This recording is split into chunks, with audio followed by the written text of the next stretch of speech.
I never thought coming home from my construction job would feel like walking into a crime scene. But there I was, standing in my own doorway staring at designer luggage scattered across my living room floor, like some twisted homecoming surprise. My sister Amanda had moved into my house without permission, using the spare key I had given my mother Karen for emergencies only. The betrayal hit me like a sledgehammer to the chest when I found Amanda's expensive belongings claiming my master bedroom, her makeup products invading my bathroom counter, and a handwritten note from my mother casually explaining that Amanda needed somewhere to stay after her latest breakup with another wealthy boyfriend. This wasn't just about violated boundaries. This was about 6 months of double shifts, calloused hands, and sacrificed weekends that had finally earned me this 3-bedroom house in suburban Phoenix. Years of being overlooked while my entitled sister received every advantage our parents could provide had led to this moment of ultimate disrespect. Walking through my violated home felt like investigating my own murder. Every room told a story of calculated invasion that made my stomach turn with growing rage. Amanda had systematically erased my presence from my own space, rearranging furniture to suit her aesthetic preferences and discarding belongings she deemed unworthy of her elevated standards. My coffee table, a solid oak piece I had saved 3 months to afford, now sat pushed against the wall to make room for her yoga mat and meditation cushions. The family photographs that lined my mantelpiece, including precious memories of my late grandfather teaching me carpentry, had been replaced with professional headshots of Amanda from her failed modeling attempts. Opening my refrigerator revealed another violation. Gone were my simple groceries, the basic staples I carefully budgeted each week. Instead, organic kale, imported cheeses, and gluten-free everything filled the shelves. Items I recognized from upscale grocery stores where I never shopped because a single trip would consume my entire food budget for 2 weeks. Even my streaming services had been hijacked. When I tried logging into my Netflix account, I discovered Amanda had changed the password and created new user profiles for herself and several friends I had never met. The bathroom invasion felt particularly personal.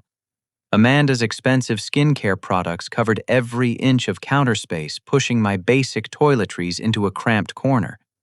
Her electric toothbrush occupied the charging station where my phone usually lived. Silk pajamas hung on hooks where my work clothes belonged. Even my shower had been commandeered with luxury shampoos and body washes that cost more than I spent on groceries in a month. When I finally worked up the courage to call my mother, Karen answered on the first ring with that familiar tone of casual entitlement that had defined my childhood. She explained the situation as if discussing the weather, completely dismissing my shock and anger. Amanda deserved a nice place to recover from her heartbreak, Karen insisted. After all, Amanda had been dating Marcus, a venture capitalist who owned multiple properties, and the breakup had left her emotionally devastated. Surely I understood that family comes first, and I should feel grateful for the opportunity to help my sister during her time of need.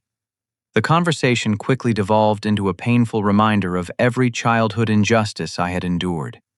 Karen recounted how Amanda had always been sensitive and required special attention, unlike me, who was naturally independent and capable of handling disappointment. She reminded me of Amanda's sweet 16 party where Amanda received a brand new Honda Civic with custom leather seats, while I was told that turning 16 meant finding a part-time job to learn responsibility.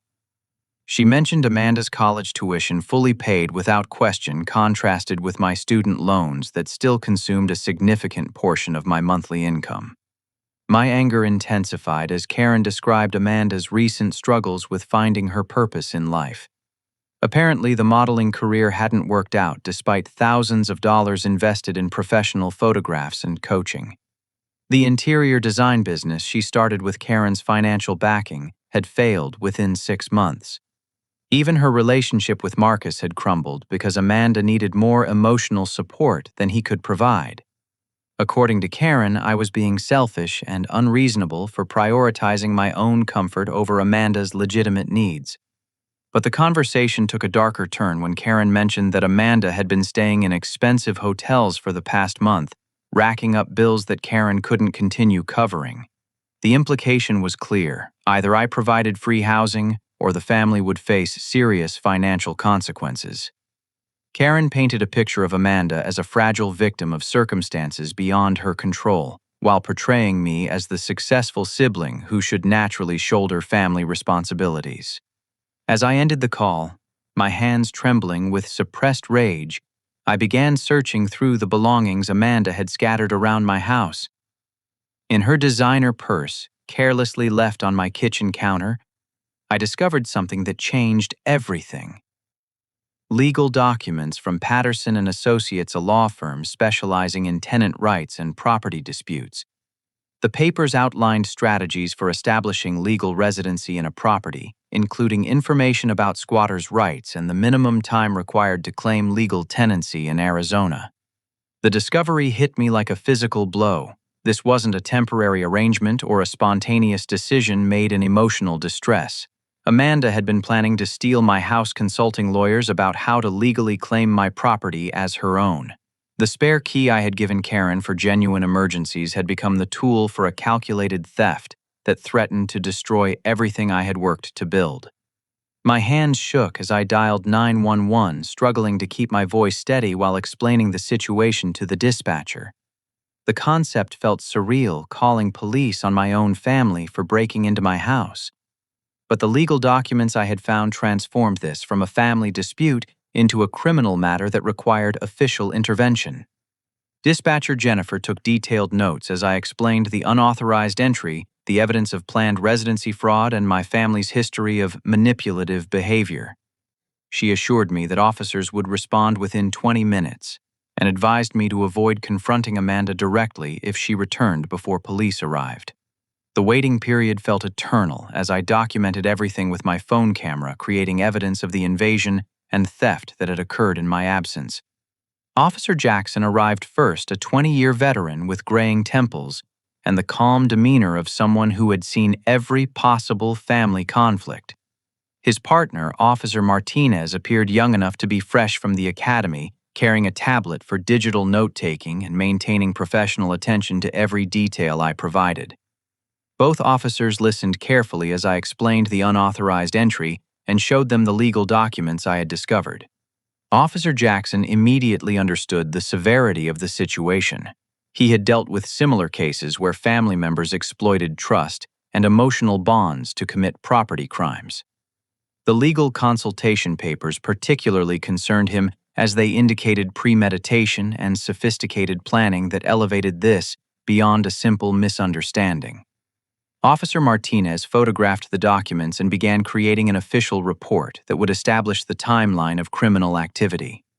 Amanda's return during the police visit created an immediate confrontation that revealed her true character.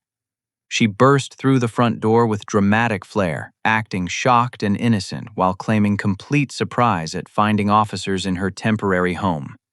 Her performance included tears, trembling hands, and confused protestations that Luis had personally invited her to stay months ago during a family dinner. To support her claims, Amanda produced her smartphone and showed the officers text message conversations that appeared to show me offering her long-term housing. The messages looked authentic at first glance, complete with timestamps and my phone number. However, Officer Martinez recognized several inconsistencies that suggested digital manipulation. The message formatting didn't match standard iPhone displays, and certain phrases used language patterns that didn't align with my speaking style. The situation escalated dramatically when Karen arrived in response to Amanda's panicked phone call. She immediately began shouting at the officers, threatening to contact their supervisor and demanding they leave her daughter alone. Karen accused me of mental instability and claimed I had been making increasingly erratic accusations against family members for months. She painted herself as a concerned mother, trying to protect her vulnerable daughter from her disturbed son's false allegations. Karen's aggressive confrontation with law enforcement backfired spectacularly. Officer Jackson remained completely calm while documenting her threats and accusations, which only made her appear more unhinged by comparison. Her claims about my mental state contradicted the clear evidence of unauthorized entry and the professional manner in which I had reported the crime. Officer Martinez noted that none of my neighbors had witnessed me helping anyone move in, despite the large amount of luggage and furniture that would have required multiple trips. The confrontation reached its breaking point when Amanda attempted to manipulate the situation through emotional manipulation. She began crying and claimed to be pregnant and desperate for stable housing. The revelation created a moment of sympathetic consideration from the younger officer until a crucial piece of evidence undermined her entire performance. As Amanda gestured dramatically while explaining her pregnancy, a pregnancy test fell out of her purse and clattered onto my hardwood floor. Officer Martinez retrieved the test and observed that it clearly displayed negative results. When confronted with this evidence, Amanda's emotional breakdown immediately stopped, and her defensive anger replaced the tearful vulnerability she had been performing. The discovery of the negative pregnancy test exposed Amanda's willingness to fabricate serious circumstances to avoid consequences for her criminal behavior. Officer Jackson noted that false pregnancy claims often accompany other deceptive activities, and suggested that Amanda's credibility should be questioned regarding all her statements. The evidence clearly demonstrated a pattern of manipulation and dishonesty that supported my account of the situation. Both Karen and Amanda were escorted off my property under police supervision, with clear warnings that any future unauthorized entry would result in immediate arrest for trespassing and breaking and entering. Officer Jackson provided me with case numbers and advised me to change my locks immediately. He also recommended installing security cameras to document any future incidents, as family-related property disputes often involved repeated violations and escalating behavior. The silence in my house after the police departure felt like the calm after a devastating storm. My hands still trembled as I locked the door and leaned against it, processing the surreal events that had just unfolded. The victory felt hollow and temporary, tainted by the realization that my own family had become criminals, willing to destroy my life for their personal gain. Danny, my co-worker from the construction crew, arrived within an hour of my call for help. He brought a complete lock replacement kit and spent the evening helping me secure every possible entry point to my house. Danny had grown up in foster care and understood family betrayal in ways that most people couldn't comprehend. As we worked together installing new deadbolts and window locks, he shared stories of how blood relatives had stolen from him and taught me that chosen family often proved more loyal than biological connections. The security camera installation consumed most of the following day. Danny recommended a comprehensive system with motion sensors and smartphone alerts that would document any future intrusions. We positioned cameras to cover all entrances, the driveway, and even the backyard where someone might attempt to break in through less obvious access points. The process felt like preparing for siege warfare against people who should have been protecting and supporting me. While organizing the belongings Amanda had scattered throughout my house, I discovered additional violations that intensified my anger. She had stolen several valuable items, including my grandfather's pocket watch, a family heirloom that represented my only positive connection to my childhood. My savings bonds, carefully stored in a fireproof safe, had disappeared along with a silver coin collection I had inherited from my uncle. Even small items like my good cologne and expensive work boots had vanished, creating a comprehensive theft that went far beyond unauthorized housing. The next morning brought a phone call that transformed my temporary victory into a new nightmare. My supervisor, Dave Thompson, requested an immediate meeting to discuss a concerning phone call the company had received from my mother. According to Dave, Karen had contacted Human Resources claiming that I was experiencing a severe mental breakdown and might pose a safety risk to other workers on construction sites. She provided detailed accounts of increasingly erratic behavior and suggested that I required immediate psychological evaluation. The accusation hit me like a physical assault. My job performance had been exemplary for 3 years, earning commendations for safety consciousness and reliability.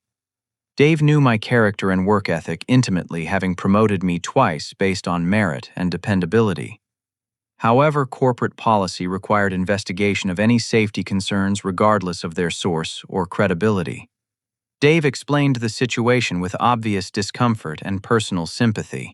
He didn't believe Karen's accusations but needed to follow company protocols that protected both me and my coworkers. The required psychological evaluation would be conducted by a company-approved mental health professional, and I would remain on paid administrative leave until receiving clearance to return to work. The process could take weeks and would create professional consequences that might follow me for years. The realization struck me that Karen and Amanda were systematically attacking every aspect of my stability. First, they had invaded my home and attempted to steal my property. Now they were targeting my employment and professional reputation. The coordinated nature of these attacks suggested careful planning and a sophisticated understanding of how to cause maximum damage to my life.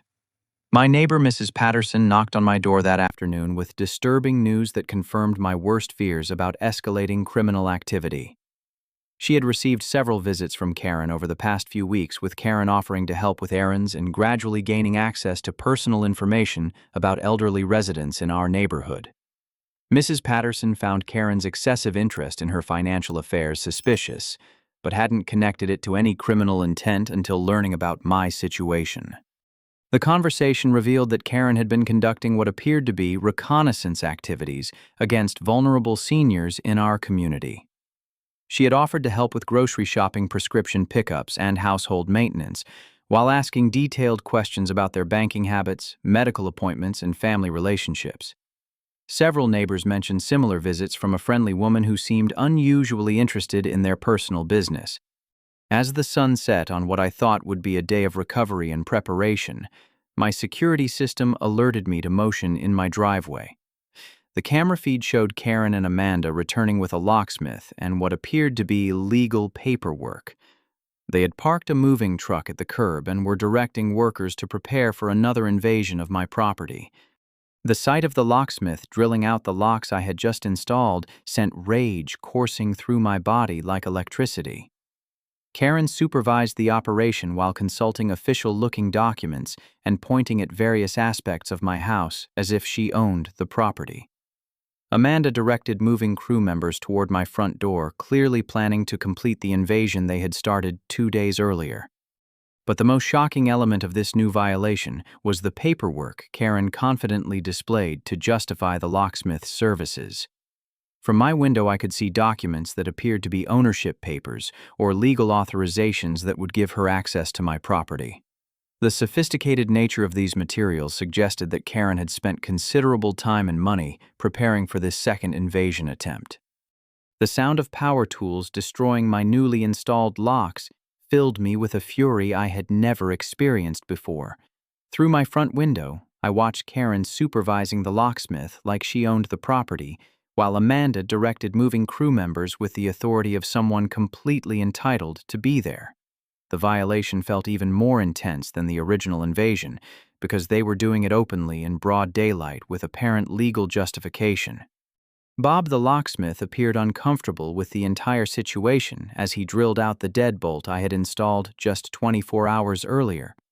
His hesitation suggested that Karen's paperwork might not have been as convincing as she pretended, but he continued working while repeatedly checking the documents she had provided. The moving crew unloaded furniture and boxes from their truck, preparing to complete Amanda's takeover of my house. I immediately called 911 while recording everything on my phone, creating evidence of this new invasion attempt. My hands shook with rage as I explained to the dispatcher that the same family members were attempting another break-in using fraudulent legal documents. The dispatcher recognized my address from the previous incident and assured me that officers would respond with high priority. Karen's confidence grew as she directed the operation, shouting instructions about family obligations and legal rights that echoed through the neighborhood. She announced to anyone within hearing distance that I had been mentally unstable and couldn't be trusted to manage property ownership responsibly. Her claims included detailed allegations about my supposed psychological problems and her legal authority to intervene for my own protection. The neighbors began gathering to witness the spectacle, creating an audience for my public humiliation. Mrs. Patterson stood on her front porch with obvious concern, while other residents whispered among themselves about the dramatic family conflict playing out in broad daylight. Karen seemed to enjoy the attention, presenting herself as a reasonable authority figure dealing with a troubled family member. Amanda's performance had evolved since the previous confrontation. Instead of claiming pregnancy or temporary housing needs, she now portrayed herself as a victim of my abuse and controlling behavior. She tearfully explained to anyone who would listen that I had been financially and emotionally manipulating her for years, and that she feared for her safety whenever she tried to establish independence from my influence. Officer Martinez arrived with a new partner, Officer Thompson, who immediately began documenting the locksmith operation and the presence of the moving crew. Karen confidently approached them with her paperwork, explaining that she had legal authority to access the property because she had contributed to the down payment when I purchased the house 2 years earlier. The documents Karen presented appeared professionally prepared and included what looked like financial records showing her monetary contribution to my home purchase. She claimed that this investment gave her partial ownership rights and legal authority to ensure the property was being properly maintained. Her confidence in presenting these materials suggested she believed they would withstand official scrutiny. However, I was prepared for this possibility. During the previous day's security preparations, Danny had advised me to gather all my mortgage paperwork, bank statements, and financial records that proved my sole ownership of the property. I presented officers with my original mortgage documents, bank statements showing the source of my down payment funds, and employment records demonstrating my ability to qualify for the loan independently. The comparison between Karen's documents and my authentic paperwork immediately revealed discrepancies that caught Officer Thompson's attention. My bank statements clearly showed that the down payment had come entirely from my savings account, accumulated through years of overtime work and careful budgeting. There was no record of any contribution from Karen or any other family member in any of my financial documentation. Officer Martinez began examining Karen's paperwork more carefully and noticed several irregularities that suggested document fraud. The formatting didn't match standard banking forms, certain numbers had been altered, and the signatures appeared to be forgeries. When he questioned Karen about specific details regarding her alleged financial contribution, her responses became evasive and contradictory. The situation exploded when Officer Thompson decided to verify the locksmith's payment method. Bob reluctantly admitted that Karen had paid for his services with a credit card, but when the officer requested to see the card, Karen became defensive and tried to refuse. Her suspicious behavior prompted both officers to insist on examining the payment method. The credit card Karen had used belonged to Mrs. Patterson, my elderly neighbor, who had been reporting suspicious visits from a helpful woman offering assistance with errands. The discovery transformed the property dispute into a clear case of credit card fraud and elder abuse. Mrs. Patterson was immediately contacted to confirm that she had never authorized Karen to use her credit card for any purpose. Officer Thompson arrested Karen on the spot for credit card fraud, while Officer Martinez detained Amanda as a potential accomplice. The moving crew and locksmith were dismissed as the crime scene was secured and evidence was collected. My temporary victory had become a complete vindication that exposed my family's criminal behavior to law enforcement and the entire neighborhood. Mrs. Patterson arrived at the scene within minutes of the officer's phone call, moving slowly with her walker, but determined to understand what had happened to her missing credit card. Her confusion and distress became immediately apparent as she examined the card that Karen had been using and confirmed that it had disappeared from her purse several days earlier. The elderly woman's vulnerability made Karen's crime even more despicable. Officer Thompson's search of Karen's purse revealed a collection of credit cards belonging to different people, none of whom were named. Karen. Each card appeared to belong to elderly residents from our neighborhood and surrounding areas, creating evidence of a systematic fraud operation that had been targeting vulnerable seniors for weeks or possibly months. The scope of the criminal activity far exceeded what anyone had initially imagined. Mrs. Patterson explained through tears how Karen had begun visiting her several weeks earlier, presenting herself as a concerned neighbor who wanted to help with grocery shopping and prescription pickups. Karen had gradually gained access to Mrs. Patterson's home, and personal information always appearing helpful and trustworthy, while secretly documenting financial details and personal habits that would enable theft. The investigation revealed that Karen had been conducting what amounted to reconnaissance missions against elderly residents throughout the neighborhood. She had identified seniors who lived alone, had regular medical appointments, and maintained trusting relationships with neighbors. Her approach involved building relationships over time, gaining access to homes and personal information, and then exploiting that trust to commit financial crimes. Amanda initially attempted to distance herself from Karen's criminal activities, claiming complete ignorance about the credit card thefts and presenting herself as another victim of her mother's deception. However, Officer Martinez's examination of Amanda's smartphone revealed text message conversations that directly contradicted her claims of innocence. The messages showed detailed coordination between mother and daughter regarding which stores to target and what items to purchase with stolen cards. The text messages painted a picture of Amanda as the driving force behind many of the fraudulent purchases.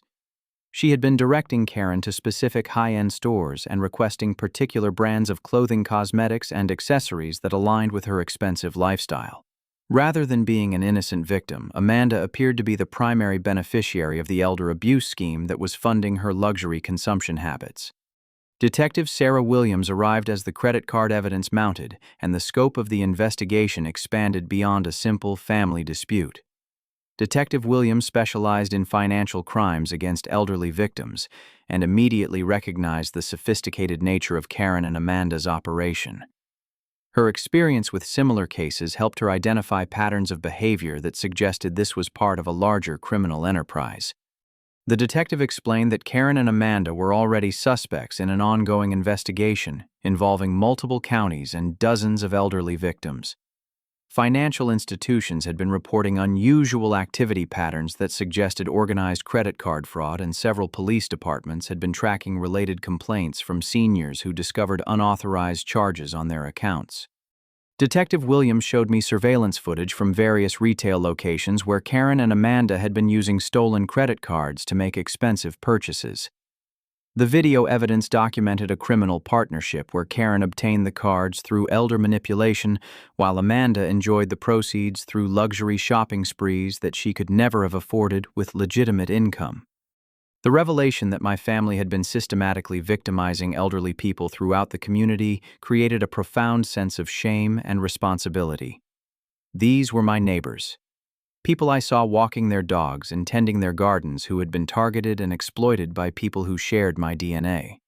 The knowledge that Karen and Amanda's criminal behavior had been funding their attempts to steal my house made the violation feel even more personal and disgusting.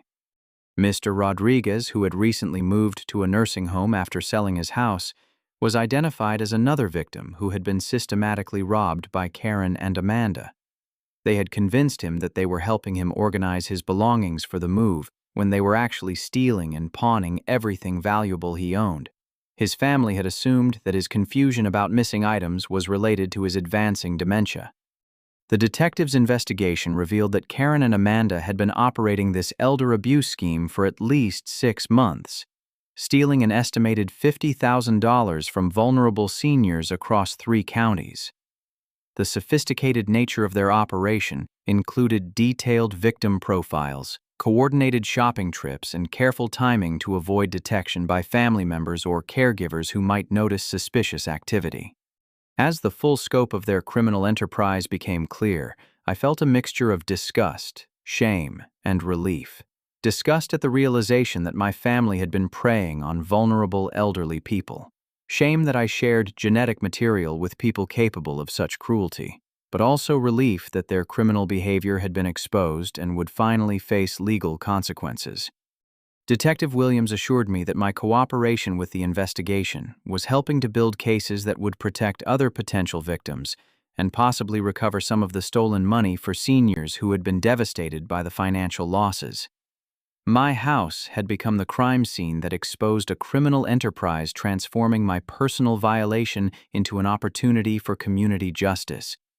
Detective Williams spent the next several hours explaining the full scope of the criminal investigation that had been building around Karen and Amanda for months. Financial institutions across 3 counties had been reporting unusual patterns of credit card activity that suggested organized fraud targeting elderly customers. The detectives' specialized unit had been tracking these patterns and building cases against multiple perpetrators when my family dispute provided the break they needed to make arrests. The evidence against Karen and Amanda was overwhelming and included surveillance footage from dozens of retail locations, pawn shops, and grocery stores where they had used stolen credit cards to make purchases. The footage showed a clear pattern of coordinated criminal activity, where Karen would obtain the cards through manipulation of elderly victims, while Amanda would direct the purchasing decisions and enjoy the benefits of the stolen funds. Bank records revealed that Karen and Amanda had been systematically targeting seniors who received regular Social Security deposits and maintained predictable banking schedules. They had identified victims who lived alone, had limited family contact, and maintained trusting relationships with neighbors and community members. The sophisticated nature of their victim selection process indicated careful planning and extensive reconnaissance work. Mr. Rodriguez's case proved particularly heartbreaking, as Detective Williams explained how Karen and Amanda had convinced him they were helping him prepare for his move to assisted living. Instead of organizing his belongings, they had been systematically stealing and pawning family heirlooms, collectibles, and valuable items that represented a lifetime of memories. His family had attributed his confusion about missing items to dementia rather than theft. The detective showed me evidence of how Karen and Amanda had been documenting their victims' personal information, including bank account numbers, Social Security numbers, and daily routines that would enable long-term exploitation. They had been building detailed profiles that included medical appointments, family contact schedules, and security habits that helped them avoid detection while committing their crimes. Mrs. Patterson's case represented a typical example of their manipulation tactics. Karen had spent weeks building trust through small favors and friendly conversations before gradually gaining access to personal information and financial resources. The relationship-building phase allowed victims to lower their guard and share sensitive information that could be exploited for criminal purposes. Detective Williams explained that elder abuse cases often went unreported because victims felt ashamed about being manipulated or feared that reporting the crimes would result in loss of independence. Many seniors preferred to absorb financial losses rather than admit to family members that they had been victimized, creating opportunities for criminals to continue their activities without consequences.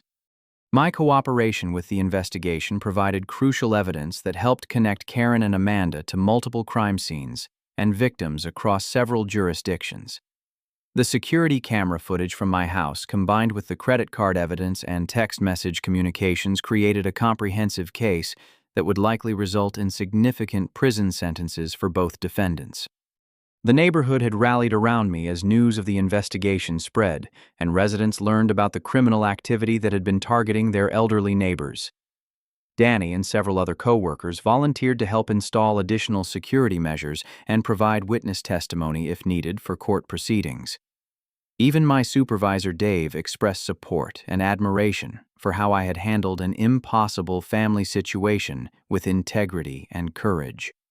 However, Amanda made one final attempt at manipulation from the county jail where she was being held on multiple felony charges. She called me collect and began the conversation with tearful apologies and promises to change her behavior if I would just help her one more time. The familiar pattern of emotional manipulation felt pathetic and desperate rather than persuasive. Amanda claimed that she had been influenced by Karen's criminal behavior and wasn't responsible for her own choices to participate in the elder abuse scheme. She promised to testify against Karen in exchange for reduced charges and pledged to disappear from my life forever if I would just provide bail money and legal assistance. The conversation revealed that even facing serious criminal charges, Amanda continued to view other people as resources to be exploited, rather than individuals deserving respect. I ended the phone call without providing any assistance or false hope for reconciliation.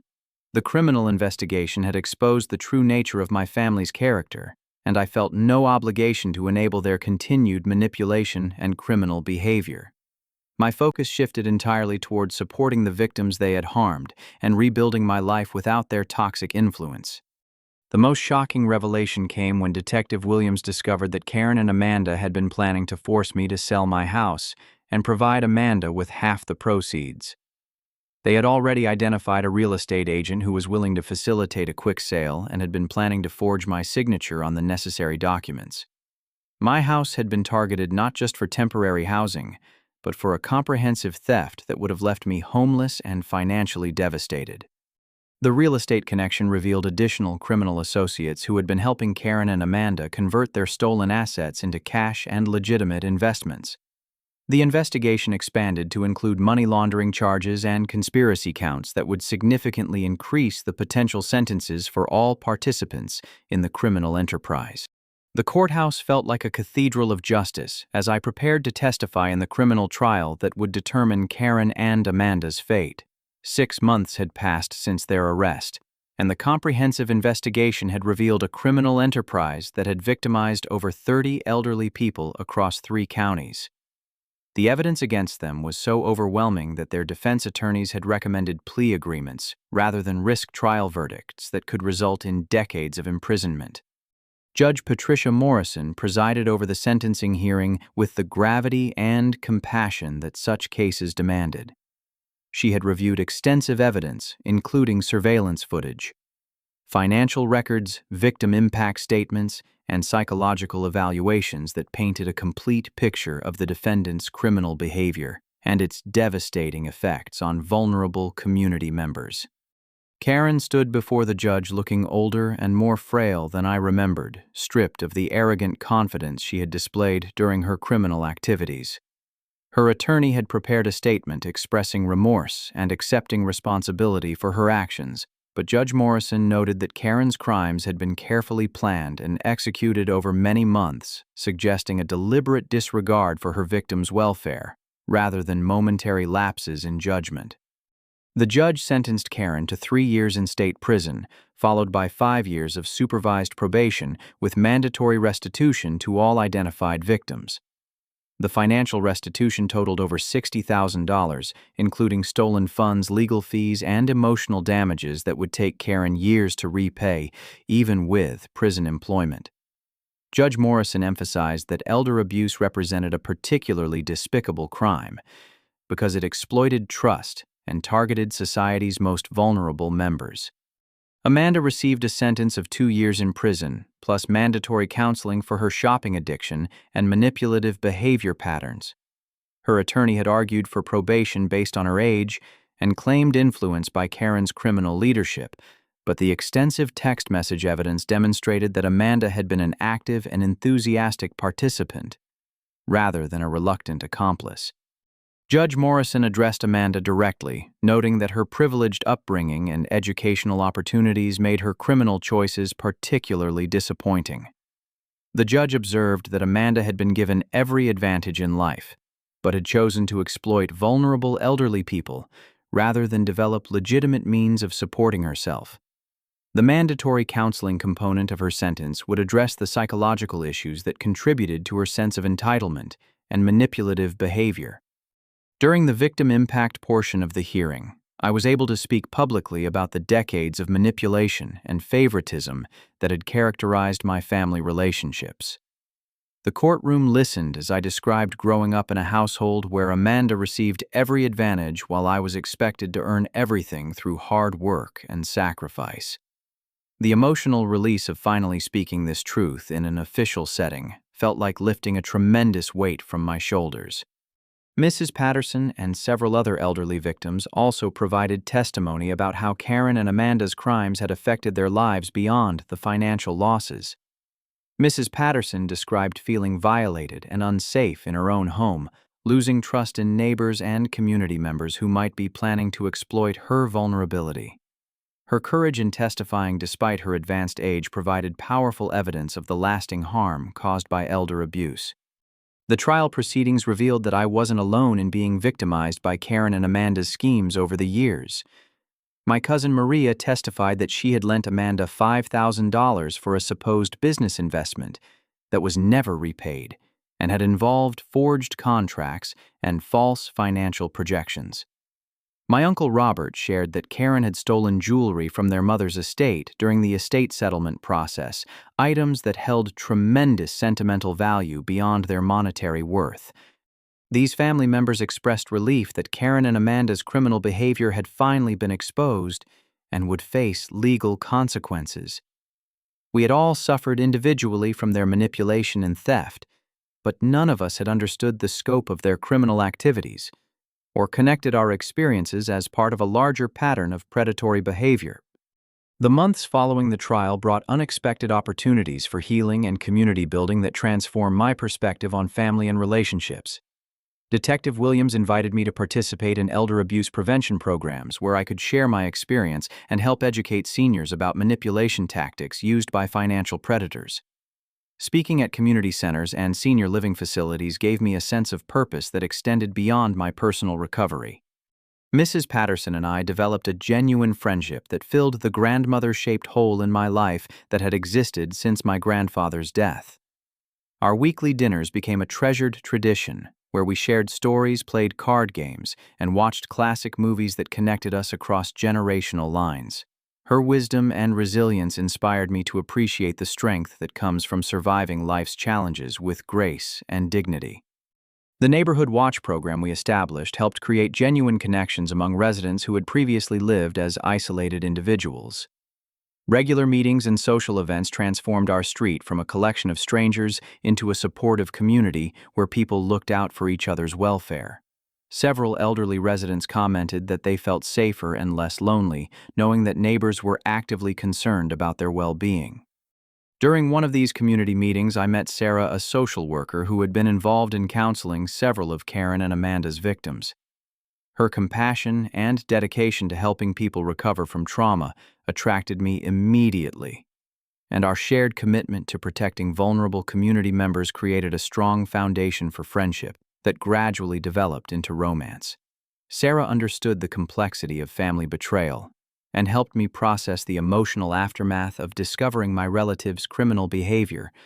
My work relationship strengthened significantly as colleagues witnessed how I had handled an impossible family situation with integrity and determination. Dave not only reversed the psychological evaluation requirement, but also recommended me for a promotion to crew supervisor based on the leadership qualities I had demonstrated during the crisis.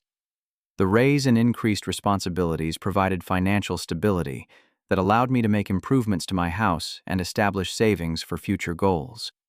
The house that had once been violated by criminal invasion became a gathering place for the chosen family I had created through shared values and genuine mutual support. Regular barbecues and holiday celebrations brought together neighbors, co-workers, and friends who had proven their loyalty through actions rather than genetic relationships. These events filled my home with laughter and warmth that created new memories to replace the trauma of Karen and Amanda's crimes. Danny and I started a small side business providing security consultations for elderly homeowners who wanted to protect themselves from financial predators and home invasion criminals. Our experience with elder abuse cases gave us insight into vulnerability factors that made seniors attractive targets, and we could recommend practical security measures that enhance safety without compromising independence or quality of life. The business partnership strengthened our friendship and provided additional income that allowed both of us to achieve financial goals more quickly than traditional employment alone would permit. We specialized in discreet security installations that didn't make homes appear fortress-like, but provided comprehensive protection against the manipulation tactics commonly used by elder abuse perpetrators. As the second anniversary of Karen and Amanda's sentencing approached, I reflected on how completely my life had changed through the process of standing up to their criminal behavior.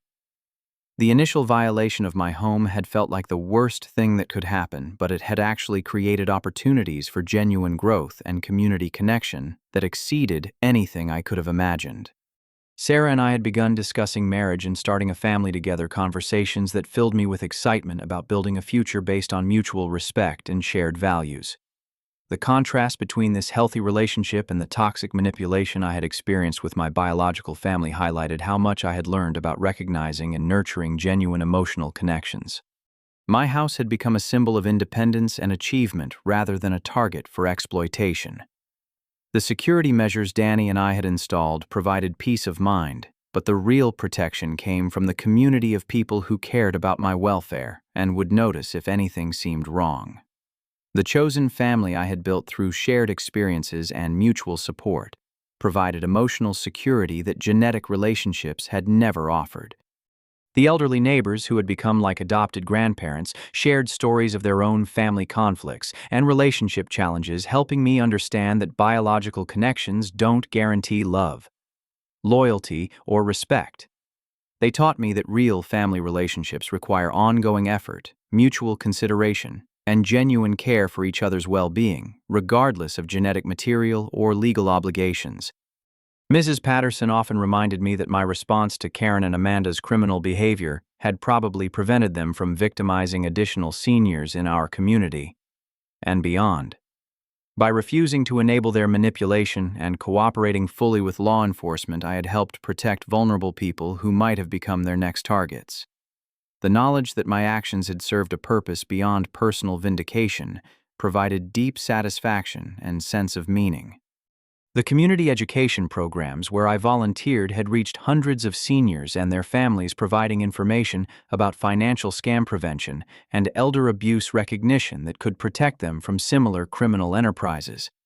Several program participants had contacted police about suspicious activity after learning to recognize manipulation tactics, potentially preventing crimes before they occurred. As I prepared to host another neighborhood barbecue on a warm Saturday afternoon, I felt genuine gratitude for the journey that had brought me to this place of peace and community connection. The house that Karen and Amanda had tried to steal had become the center of a chosen family that provided more love and support than my biological relatives had ever offered. The crisis that had initially felt devastating had actually created opportunities for growth and healing that transformed my entire understanding of what family means. Sarah arrived early to help with food preparation, bringing her famous potato salad and the warm smile that had attracted me from our first meeting. Mrs. Patterson contributed her legendary apple pie, along with stories from her childhood that always entertained our guests. Danny brought his new girlfriend Jennifer, a teacher who had quickly become part of our extended family through her kindness and sense of humor. The backyard filled with laughter and conversation, as neighbors, co-workers, and friends gathered to celebrate another beautiful day together. Children from nearby families played games while adults shared food and stories that strengthened the bonds of community we had worked to build. The contrast between this joyful gathering and the criminal violations that had once threatened to destroy my peace felt like a testament to the power of choosing love over hate, community over isolation, and justice over enabling toxic behavior. Have you ever had to choose between family loyalty and doing what's right, even when that choice meant involving law enforcement or other authorities? How do you think communities can better protect elderly residents from financial predators who exploit trust and relationships to commit crimes? I'd love to hear your thoughts in the comments below, and if this story resonated with you, please like this video and share it with others who might benefit from understanding how to recognize and respond to elder abuse. Don't forget to subscribe for more stories about standing up for what's right and building genuine community connections that can survive any challenge. Thank you for taking this journey with me, and I hope you find the courage to protect yourself and others from those who would exploit trust for personal gain. May you always be surrounded by people who earn your loyalty through their actions, rather than demanding it through manipulation or obligation.